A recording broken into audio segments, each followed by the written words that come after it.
Lacan no se quedó en esa superficie del acontecimiento y fue a buscar las causas, la lógica, los razonamientos que llevaron a esa mujer a ese acto. Hay entonces una locura universal en el ser humano que no es imaginaria ni surrealista, sino que es bien real. Se trata de producciones imaginarias, pero esa locura en su necesidad se presenta como real. Para entenderlo hace falta analizar la locura y formalizar su lógica. ¿Es la lógica del lenguaje? Sí, y los surrealistas anduvieron muy cerca de esto. Supieron interpretar una parte de lo que es la lógica del lenguaje y de la escritura misma como tal.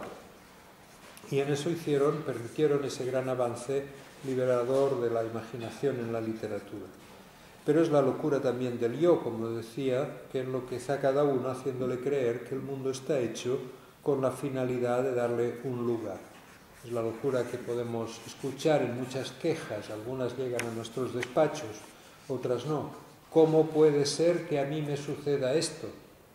¿Qué desorden hay en el mundo que permite que a mí me suceda esto? Vamos a tomarnos el tiempo de dialectizar esta queja, le dirá el psicoanalista, vamos a tomar el tiempo de ver dónde está la falla, si está en el mundo o si esta falla nos remite, no es una manera de ocultar una falla fundamental que hay en la existencia humana misma, que es la que nos pone en una situación imposible en nuestras relaciones con el mundo, con los demás y en particular con la sexualidad. El esfuerzo de Lacan consiste entonces en tomar el delirio como una formación no literaria sino sintomática, aún sin desconocer el valor literario del síntoma, y que tienen una evolución y un desarrollo lógicos. Para entender esa lógica no basta con armarse con el método habitual que usamos para comprender la realidad, que es en realidad un método bastante pobre. Aceptamos las cosas como son de manera muy rápida. Toda la historia de la psiquiatría es convocada por Lacan en su tesis doctoral, en el análisis de esta mujer, y diría no solamente en el análisis del síntoma de esta mujer, Aimée o Marguerite, como la quieramos llamar, sino del encuentro que se produjo. Lacan siempre tuvo en cuenta que, aunque la había encontrado en un hospital, que le había tocado a él ocuparse de ella, o él la había tomado como objeto de su tesis doctoral, Lacan siempre supo que ahí había un encuentro, como el que André Breton cuenta con el caso de Nadja. Lo que cambia es el tratamiento de ese encuentro. Lacan deja hablar al loco, pero no para reenviarlo al limbo de la realidad común. Se trata de superar los límites de la comprensión, a la que añadimos el adjetivo en general de humana para confortarnos, y entonces superar estos límites y aceptar el riesgo que supone superar estos límites de la comprensión inmediata, del sentido común. El primero de estos obstáculos es la identificación, o el primero de estos riesgos que se presentan como obstáculos es el de la identificación con el loco, el quedar sometidos a sus convicciones delirantes y tomarlas como razones de la realidad. Luego está el otro riesgo, el riesgo de la seducción. Breton cayó en ella, pero precisamente se desprendió de la loca sin decirle adiós ni siquiera. Lacan también se dejó llevar por esa seducción, es patente en la descripción que hace del caso.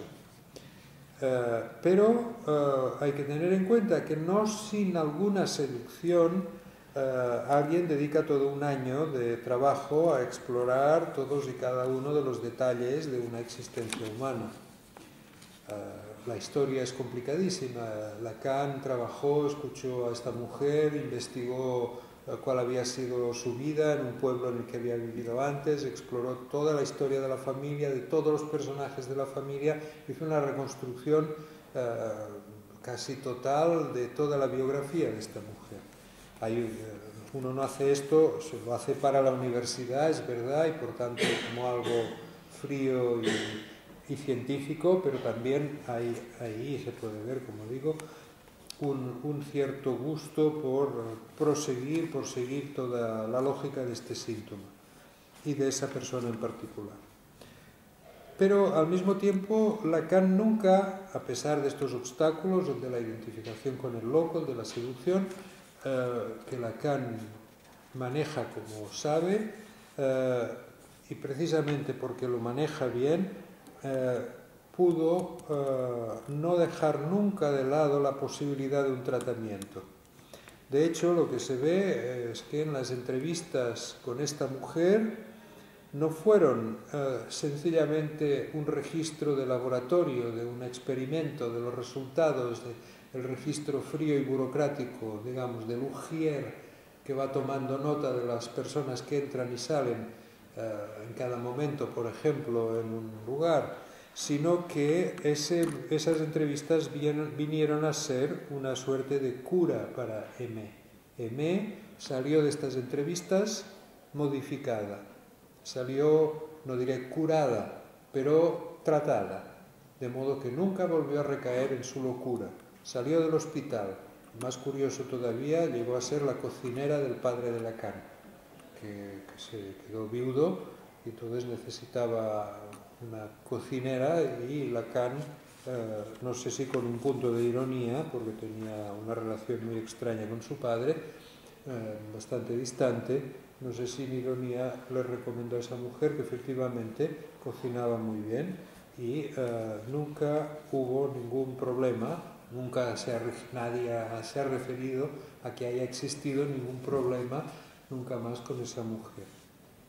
Tampoco Lacan se confundió creyendo que la locura es el futuro de la humanidad.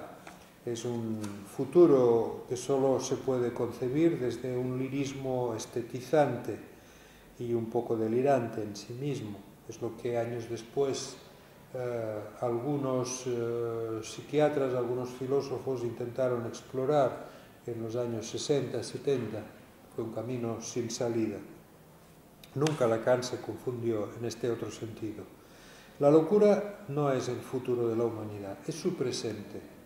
Es algo que acompaña nuestra existencia, como dice Lacan, como una sombra, como el anhelo mismo de libertad en el que sustentamos muchas esperanzas legítimas. Lacan propuso esta frase que a todos creo que nos interesa. La locura es el límite de la libertad. Y explorar entonces la locura es explorar los límites de nuestra propia libertad. Y en este caso no se trata de una libertad imaginaria, de una libertad creativa, de una libertad artística, sino que se trata de una libertad bien política, bien inscrita en nuestras relaciones, digamos, como ciudadanos. Esto entonces creo que he mostrado las dos vías diferentes de tratar ese encuentro nuevo, diferente, en una civilización avanzada, como la de los años 20, con un saber acumulado sobre la locura por parte de ambos, porque André Breton sabía algo de la locura, algo había estudiado y algo había experimentado y practicado en el hospital, también Lacan, por supuesto, pero las maneras de tomar el fenómeno son bien distintas. Luego ocurrió algo más, y es que algunos escritores surrealistas, porque Lacan los conocía, eran amigos suyos, algunos de ellos, se interesaron por esa tesis doctoral de Lacan. Paul Éluard, por ejemplo, que formó parte del grupo surrealista, al menos durante un tiempo,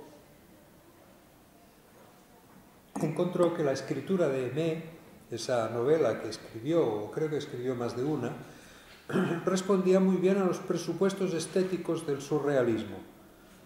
Voy a leerles un par de frases que llamaron la atención de Paul Éluard. Paul Éluard escribió un artículo sobre la tesis doctoral de Lacan y recogió como forma de poesía involuntaria o forma de poesía surrealista algunas frases. La siguiente: estoy celosa, dice Aimé, estoy celosa si mi marido es un roble y yo un cerezo blanco.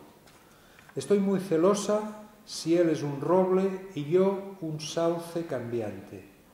En el bosque movedizo La lluvia les manda los mismos besos. Me inclino para coger una espada.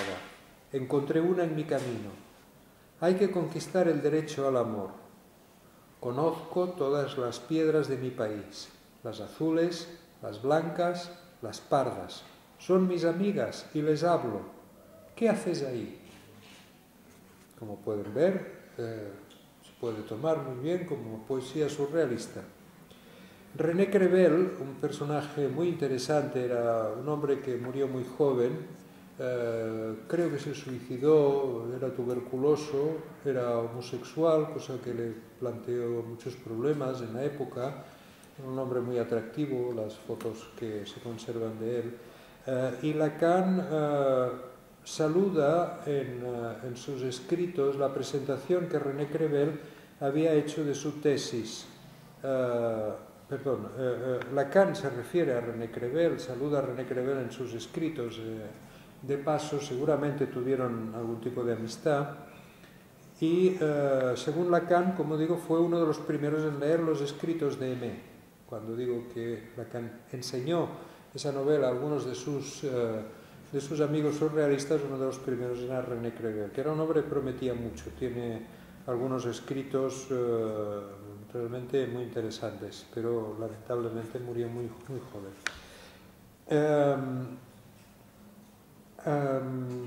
René Crevel quedó impresionado por la calidad literaria de sus escritos y saludó la presentación que hace Lacan en su tesis de, cito literalmente a René Crevel, la dependencia de los fenómenos internos y externos.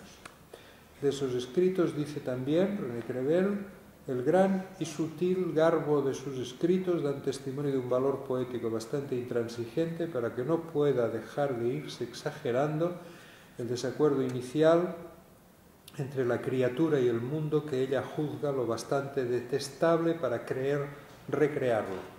Es una literatura un poco barroquizante, un poco surrealista, pero creo que apunta a ese desacuerdo entre el yo y el mundo al que me refería antes, como, digamos así, la locura fundamental de cada cual.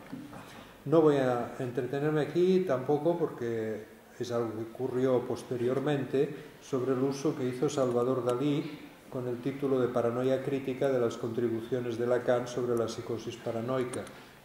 A resultas de esa tesis y de su amistad o del interés que los surrealistas mostraron por la tesis de Lacan, Lacan publicó varios escritos en una revista surrealista que se llamaba Minotauro, que tiene algunas portadas de Joan Miró, de Picasso, etc. Era una revista artística bastante... yo he visto hay una reproducción que se puede comprar en alguna biblioteca, he visto la reproducción de esta, una revista de lujo con portadas de Man Ray, de Picasso, de artistas, y había textos literarios, y Lacan publicó ahí. Por ejemplo, se interesó por el caso de las hermanas Papin, que eran dos, que dio lugar, dicen, a la obra de teatro de Jean Genet, Las criadas, dos criadas que asesinaron a su dueña.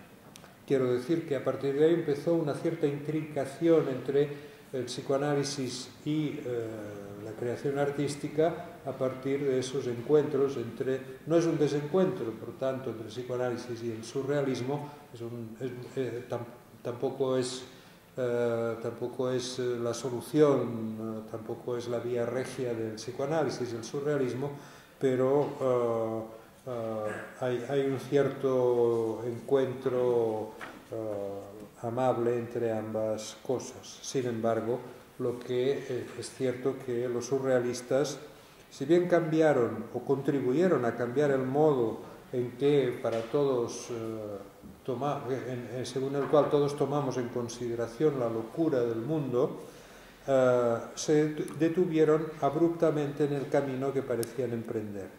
Les interesó luego más la revolución, luego el surrealismo se puso al servicio.